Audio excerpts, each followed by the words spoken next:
Convido agora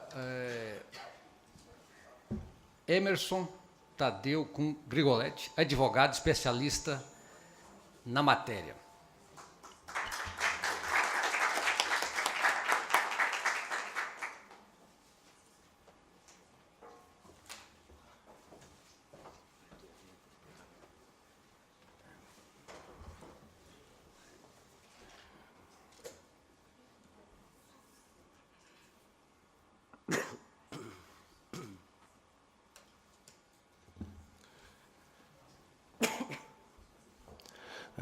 Olá, boa tarde a todos. Para quem não me conhece, meu nome é Emerson Grigoletti.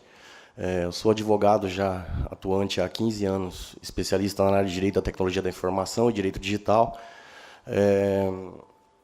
Agradeço, primeiramente, o convite e a abertura do Ministério Público Federal, na pessoa do doutor, aqui representar o doutor Ailton Benedito, para tratar desse assunto, né, que é algo que eu posso dizer seguramente que já bate as portas do judiciário já há muito tempo, né? Não é algo tão novo quanto se imagina, né? Essa questão das fake news, desse controle de conteúdo e essa classificação de conteúdo que é disponibilizado nas redes sociais, né? É uma prática que, aliás, já vem sendo feita pelo Facebook, em especial, já há algum tempo. Então, eu vim tratar e trazer algumas informações relacionadas a isso, de modo geral, de processos que tramitam no Brasil inteiro, tentar levar um pouco de conhecimento e, sobretudo, uma noção maior da importância da liberdade de expressão e o quão esse direito pode afetar vários outros direitos de usuários, né? Milhares de pessoas que foram lesadas, né, objetivamente, prejuízos de dano moral, prejuízos de dano material, pessoas que literalmente tiveram seu labor rompido, né, em virtude dessa derrubada de páginas, esse banimento, bloqueios consecutivos que aconteceram nas redes sociais, que é algo que já não vem acontecendo de hoje, né?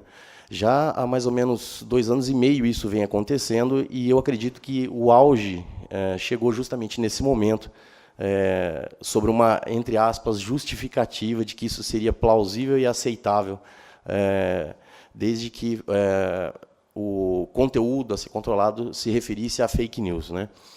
Eu trouxe, inicialmente, infelizmente, não vou poder conseguir falar tudo, que eu queria um assunto muito complexo, né? Demandaria aí mais tempo, inclusive, a gente poderia falar uma palestra de 2, 3 horas, aí, inclusive, né, um assunto muito amplo, mas eu vou tentar resumir para vocês o que anda acontecendo dentro do judiciário, e, inclusive, eu trouxe uma frase que eu acho bem pertinente, né, de um filósofo e economista inglês, né, o John Stuart Mill, que diz o seguinte sobre a liberdade de expressão, ainda lá em meados de 1800, no ano de 1800.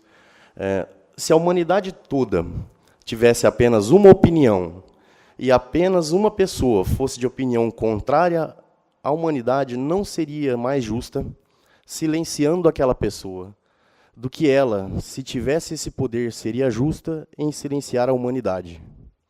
Era uma opinião, uma posse pessoal sem valor, exceto para o seu proprietário. Mas o peculiar, o mal de silenciar a expressão de uma opinião, é que se está roubando a raça humana. A posteridade, bem como a geração existente, aqueles que a detêm. Se a opinião for certa, eles são privados da oportunidade de trocar o erro pela verdade. Se errado, eles perdem o que é quase tão benefício, a percepção mais clara e a impressão mais viva da verdade produzida pela colisão do erro. Um colega disse, eu gosto muito desse trecho, desse filósofo, e ele, uma vez conversando no debate jurídico, ele disse, Emerson, mas isso é uma visão muito romântica, né? Muito apaixonada da liberdade de expressão, quando a gente tenta verificar as consequências também, né, do excesso do uso da liberdade de expressão, o abuso da liberdade de expressão que possa ocorrer, resultar em algum dano a outrem. Então, eu falei, bom, dentro disso, vamos tentar fazer uma análise jurídica e observar o que o nosso direito, o que o ordenamento jurídico brasileiro diz a respeito dessa liberdade de expressão, desses limites, e até onde pode ir o poder de uma empresa privada, como o Facebook para agir da maneira como vem agindo no Brasil. Tá? Bom, como eu havia dito, né, em 2016 nós começamos a ter ciência e fizemos um levantamento de várias páginas, a princípio algumas de conteúdo humorístico, outras com viés, evidentemente, de direita, vamos dizer assim, e outras sem viés nenhum, tá? Onde essas páginas começaram a sofrer, lá em 2016, bloqueios temporários, né, que variavam entre 3, 5, 7 até 30 dias. O que são esses bloqueios parciais? A conta era suspensa e a pessoa não conseguia publicar, ela mantinha-se no ar, só que a pessoa não conseguia trabalhar dentro do perfil ou da página que ela tinha. Essa prática do Facebook, depois que foi implementada, ela começou a ficar mais agressiva. E, posteriormente aos bloqueios, começaram a vir os primeiros banimentos de páginas, né? Ou seja, se aplicava inicialmente esse bloqueio e, posteriormente, né, simplesmente a rede social bania permanentemente a página ou o perfil pessoal dessa pessoa. Tá? No começo, em 2016, eles traziam algumas justificativas mais singelas, né? E, ao longo do tempo, isso foi se tornando um pouco mais agressivo. Inclusive, eu trouxe algumas imagens de prints, né, que indicam como que foi a evolução dessas penalidades que eram aplicadas pela rede social. Bom, quando a gente fala de liberdade de expressão, eu acho que, como o nosso foco nesse momento, pelo menos o meu aqui seria exclusivamente jurídico, eu gostaria de indicar, até para fins de esclarecimento, indicar para o público em geral, algumas normas que são violadas, né, dentro do ordenamento jurídico brasileiro que se referem a essa questão desse controle e classificação de conteúdo que, no final, em uma análise final, importa em censura, sim, e a violação da liberdade de expressão e a livre manifestação do pensamento. Bom, em primeiro lugar, nós podemos citar a Constituição Federal, né? Existe também o Pacto de São José da Costa Rica, que também prevê a liberdade de expressão, incluindo alguns determinados limites, né? O Marco Civil da Internet, que é uma norma regulatória específica dessa questão, os prestadores de serviços de aplicação, como é o Facebook. Temos também o Código do Consumidor, que regula essas relações, e também o Código Civil. Então, tudo bem, vamos dar uma analisada bem superficial no que cada um desses dispositivos legais, dessas normas, prevêem acerca da liberdade de expressão. Em relação à Constituição Federal, artigo 1º, um ponto que a gente deveria tocar aqui. Em relação à soberania nacional, poucas pessoas sabem, mas dentro dos termos e condições de uso da rede, toda vez que você ingressa na rede social, você é oferecido uma espécie de contrato, que eles chamam de termos e condições de uso. E analisando esses termos e condições de uso, nós identificamos algumas cláusulas gravíssimas, que inclusive violam a soberania estatal. Vou dar um exemplo. O Facebook, em uma cláusula específica, ele diz que as relações daquele contrato, os direitos e obrigações das partes, ou seja, do usuário e do Facebook, eles são regulados através da Digital Millennium Act, que é uma norma norte-americana, ou seja, é celebrado um contrato dentro do território nacional, pasmem, né, utilizando-se uma norma norte-americana, impondo a aplicação dessa norma, né, impondo direitos à rede social e deveres ao usuário com base numa norma norte-americana. Né, e isso a gente vê que é a primeira coisa bizarra dentro desse contexto jurídico todo que a gente vê, que viola, obviamente, a soberania nacional. Tá? Então, a gente indica esses dois artigos, o artigo 1º da Constituição Federal, inciso 1, e o 170, inciso 2, que tratam da soberania nacional. Especificamente em relação à liberdade de expressão, nós temos lá o artigo 5º, né, inciso 4, que diz: é livre a manifestação do pensamento, sendo vedado o anonimato.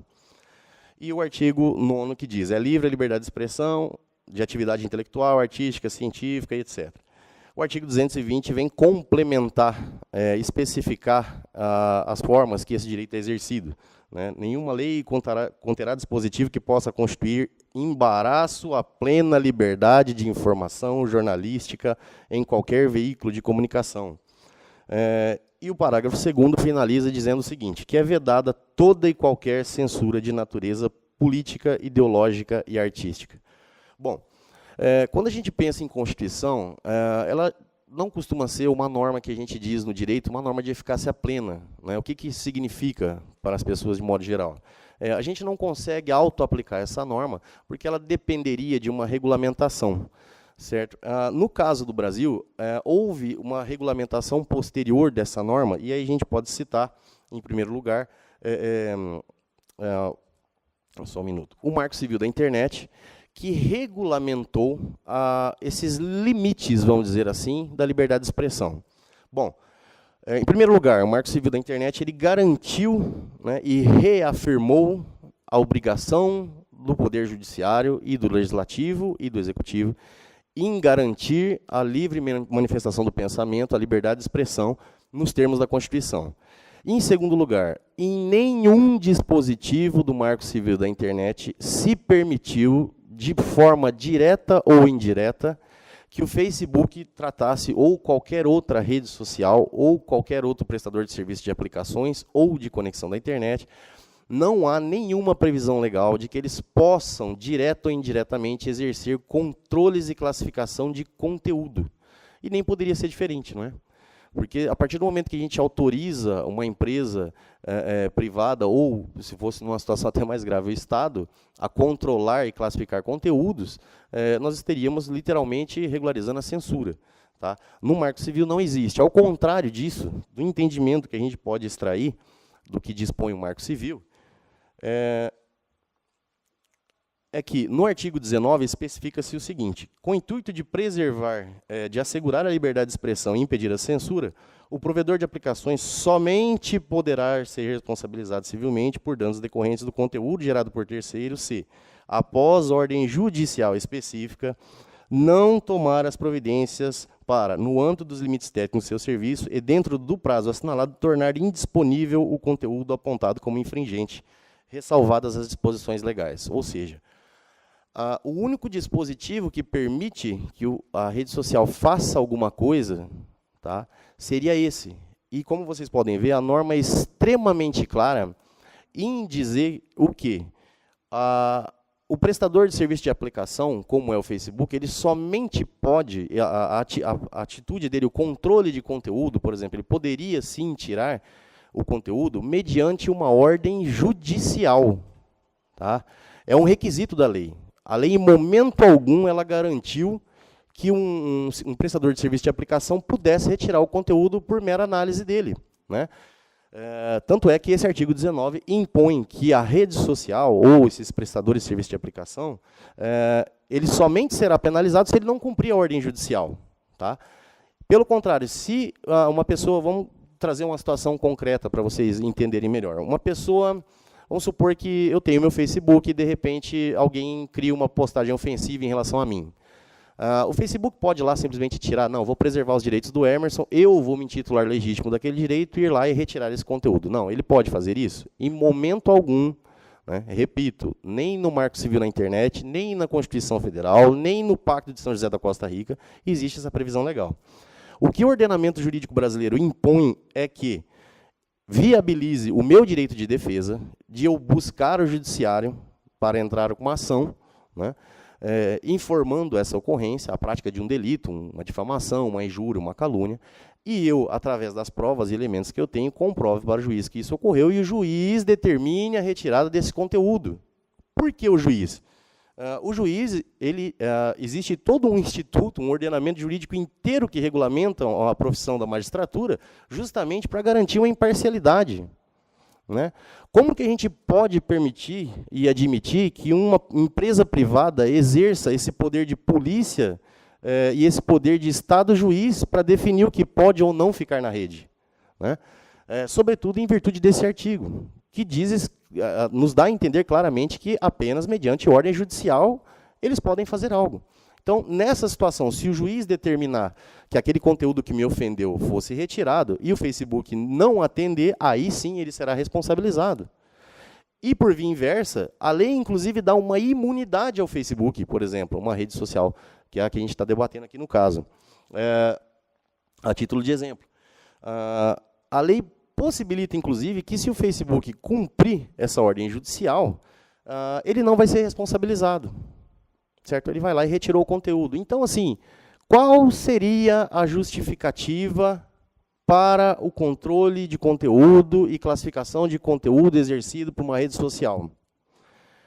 Mesmo que a título de fake news, mesmo que a título de contrato, que é uma coisa que eles utilizam muito, né, nos processos, eles costumam falar isso e dizer que a justificativa maior da rede, o que autorizaria a rede a realizar esse controle e classificação de conteúdo, estaria embasado nos termos e condições de uso deles, né? Então, eu vou trazer um exemplo claro aqui, né? Inclusive, eu gostaria de, inclusive, apresentar, dizer que tudo isso que eu estou dizendo não são informações vagas, não são subjetivas, né? Tudo isso pode ser comprovado em processos judiciais que estão em trâmite por todo o país, das quais, inclusive, eu gostaria de pela ordem, pedir uma autorização para o Ministério Público para apresentar, inclusive, a listagem desses processos onde se discute essas situações, tá? Para fins de comprovação de tudo que eu estou dizendo aqui, que não há nada subjetivo em relação a esses argumentos. É uma análise plenamente jurídica. Vamos verificar o seguinte, então. O Facebook se intitula legítimo e competente para regulamentar conteúdo, e dentro dos seus termos e condições de uso, ele diz o seguinte, que os considerados discursos de ódio não podem permanecer na rede e podem sofrer um controle de conteúdo, ou seja, um bloqueio ou mesmo um banimento ou deleção da página. Pois bem, o que vocês veem dessa imagem? Sejam bem sinceros. Desse cachorrinho. Muito fofucho, né? Ou é o cachorro do Bolsonaro, alguma coisa assim, né? Deve ser, né? Mas, curiosamente, eu estou fazendo uma piada até para quebrar um pouco, porque o assunto é muito sério, né? Mas, enfim, esse cachorrinho fofo aqui, tá, foi objeto de um banimento de uma página do Facebook, né? Inclusive, eles colocaram lá, né, quando a pessoa tentou entrar na página, eles colocaram da seguinte maneira: removemos algo publicado por sua página. Removemos essa publicação porque ela não segue os padrões da comunidade do Facebook. Quando você clica nos padrões, aparecem os termos e condições. Aí a pessoa fala, mas o que essa postagem fez de errado? Aí ele clica em continuar. Segundo o Facebook, essa postagem violou o seguinte: a sua página X foi removida por violar os termos e condições de uso. Uma página do Facebook é uma presença distinta usada unicamente para termos comerciais ou promocionais. Entre outras coisas, páginas que incitam ódio, são ameaçadoras ou obscenas, ou um grupo que não são criadas, que não são permitidas, né? Páginas que atacam um indivíduo ou um grupo, né, não autorizado também são removidas. Se sua página foi removida por qualquer um dos motivos acima, tá, ela não será reintegrada. A continuidade do uso incorreto do serviço do Facebook pode resultar em perda permanente da sua conta. O usuário não consegue ali fazer outra coisa senão clicar em li a mensagem acima e confirmar. A partir do momento que ele confirma, a sua página está banida, tá?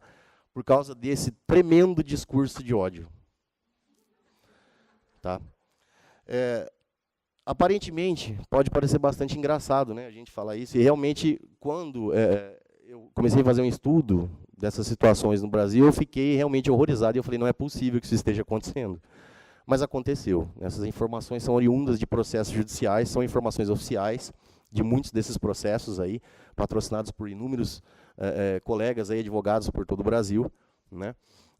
E quando a gente fala sobre isso e a gente dá risada, a gente esquece do quão importante essa liberdade de expressão é e o quanto ela pode atingir o direito das pessoas. E aí a gente entra num segundo ponto, tá? Que vai tratar das relações de consumo entre o Facebook e esses usuários, e etc., entre outras redes sociais também. Bom, quando a gente fala, faz essas brincadeiras a respeito desse cachorro, né, a gente não leva em consideração o que há por trás dessas relações de consumo dos usuários para com as redes sociais de modo geral, tá? Não apenas o Facebook, o Twitter, o YouTube, as maiores, entre as menores também, várias outras redes sociais. Essas redes sociais, elas vivem basicamente de algo chamado publicidade, tá? Essas páginas, a maioria dessas páginas que acabaram ajuizando a ação, ou esses perfis pessoais, elas têm muito mais direitos do que a liberdade de expressão ali, a liberdade de se manifestar. Elas exerciam, acreditando no cumprimento dessa liberdade de expressão, elas exerciam labor dentro das redes sociais, né?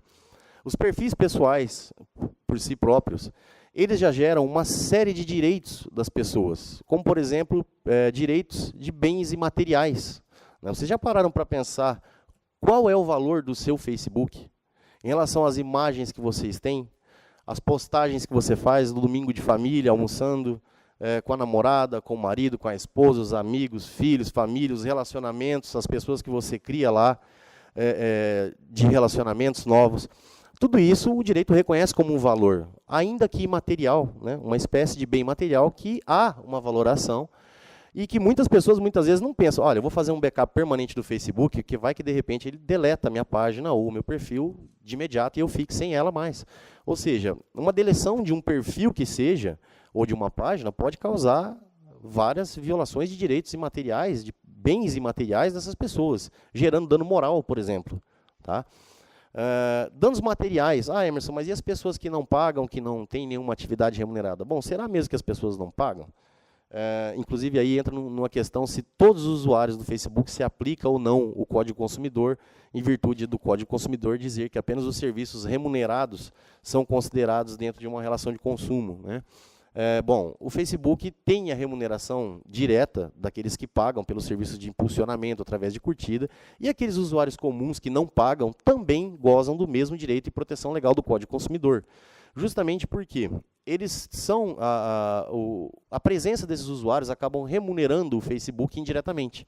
Todo mundo que já navegou um pouquinho pelo Facebook, você vai passando, você vê vários aqueles links patrocinados, anúncios patrocinados, vocês não veem?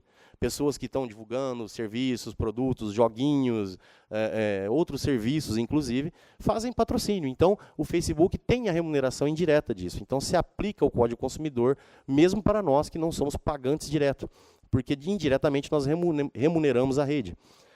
Bom, e se a gente pensar em relação à aplicação do Código Consumidor, a gente tem que ampliar um pouco mais essa questão desse controle de conteúdo, né? Vamos dizer assim. Os termos e condições de uso, uma coisa muito comum que as pessoas perguntam, né? Olha, eu tive a página banida e um perfil banido, mas eu aceitei aqueles termos e condições, né? Eu não posso reclamar. Se baniram minha página por discurso de ódio, se baniram minha página por eu ter ofendido, feito uma fake news, o Facebook poderia fazer isso. Bom, o legislador não entende dessa forma, e o Código Consumidor ele estabelece que as cláusulas devem ser claras, transparentes, e não pode haver abusividade nas cláusulas. É a mesma situação de que, se você vai, por exemplo, a título bem simples, empiricamente falando, você vai fazer um contrato de um empréstimo no banco, você não pode chegar lá e simplesmente permitir o banco virar para você e falar, olha, eu vou fazer um empréstimo para você, mas eu vou colocar 150% ao mês de juros. Ele pode fazer isso? Não, ele pode. Inclusive, esse contrato, por possuir ilegalidade, ele pode ser sujeito a uma nulidade judicial. Entrar com uma ação, revisar esse contrato e declarar a nulidade desse contrato pela abusividade. A situação do Facebook é bastante semelhante em relação a isso. As cláusulas que forem consideradas ausentes ou ilegais, como, por exemplo, que não transmitirem transparência, que não transmitirem objetividade na sua execução, elas são passíveis de anulação. São passíveis de anulação e são passíveis de reformas, tá? Perante o Poder Judiciário. Bom, e como que são as cláusulas do Face? É como nós dissemos e mostramos ali nas imagens. As cláusulas dos termos e condições do Facebook são extremamente subjetivas. A gente não consegue criar olha, mas exatamente o que é o discurso de ódio, né? E não só as cláusulas contratuais, como exemplo, o discurso de ódio, a violência, eles dizem um outro termo também, o ódio de grupos, alguma coisa assim, sabe? Tudo muito subjetivo, né? Que abre um leque absurdo para eles fazerem um controle muito maior do que em tese ele poderia, como nós já dissemos, eles não poderiam fazer isso de forma alguma, nem se tivesse previsão contratual, no entendimento que a gente tem dentro do que existe de legislação, né, e dessa jurisprudência que já vem, inclusive, condenando em vários processos do Facebook a reestabelecer páginas, a indenizar essas pessoas. Essas cláusulas podem ser revisadas e elas acabam acertando também direitos materiais das pessoas, não só esses imateriais que a gente falou, mas também danos materiais. É muito comum que as páginas, por exemplo, das pessoas, né, esse pessoal que tem meio milhão de seguidores, 1 milhão de seguidores, 10, 15 milhões de seguidores, elas ganhem dinheiro através daquilo, elas laborem com aquilo, né? muitas delas elas conseguem fazer dinheiro dentro da rede social usando recursos como o Audience Network, que não é tão conhecido, mas as pessoas que geralmente mexem com páginas podem fazer essa exploração dentro dela, como também em relação a fazer obter renda através de links externos com outros blogs. Por exemplo, a pessoa tem um blog separado, né, do Facebook, ela pega o link do blog, coloca dentro do Face, o Facebook, devido à quantidade de usuários dessa página, vai ser encaminhada essa publicação para os usuários, aumenta a quantidade de usuários para clicarem naquele link e vai aumentar o tráfego do blog. E a pessoa ganha conforme a quantidade de pessoas que trafegam nesse blog. Isso gera renda, né? Algumas poucas, né? Essas rendas variam muito. Por exemplo, existem usuários que ganhavam em torno de R$500 por mês através da exploração dessas atividades publicitárias. Existem usuários que ganhavam R$1.000, 10 mil, 20 mil, 30 mil reais por mês. Pagavam impostos, inclusive, com isso, né? Recolhiam dinheiro para o Estado, pagando seus impostos, abriram empresas com isso para explorar essa atividade publicitária. Enfim, trabalhavam com isso, dia e noite trabalhando. E vocês imaginem essa situação, qualquer pessoa aqui, né, só se coloque no lugar desse pessoal que perdeu página. Do dia para a noite, você é mandado embora do seu serviço e você não recebe absolutamente nenhum real. E tudo aquilo que você construiu, você perde do dia para a noite. É grave isso, né? E aí a gente começa a pensar o quão grave é essa violação da liberdade de expressão e o quanto ela pode atingir também outros direitos, como esses que a gente narrou aqui. Bom, infelizmente o tempo é curto, né? Eu espero ter colaborado com algumas informações aqui, né? Vou apresentar, inclusive, esses processos, a relação de todos esses processos que discutem essas situações, né? Que trazem à baila uma situação muito grave. Gostaria de agradecer a oportunidade, espero ter colaborado um pouco para o entendimento dos senhores e dizer a minha opinião estritamente jurídica, tá, em relação a essa questão, é que qualquer forma de controle de conteúdo ou classificação é censura, seja sobre o mote da fake news, seja do mote do discurso de ódio, é censura.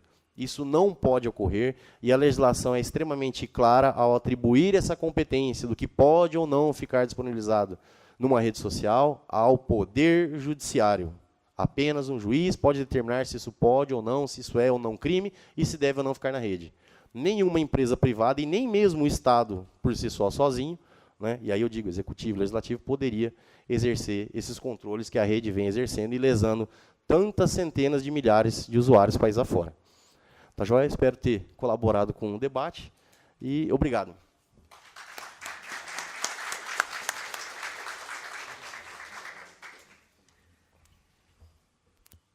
Doutor Emerson, obrigado pela sua exposição.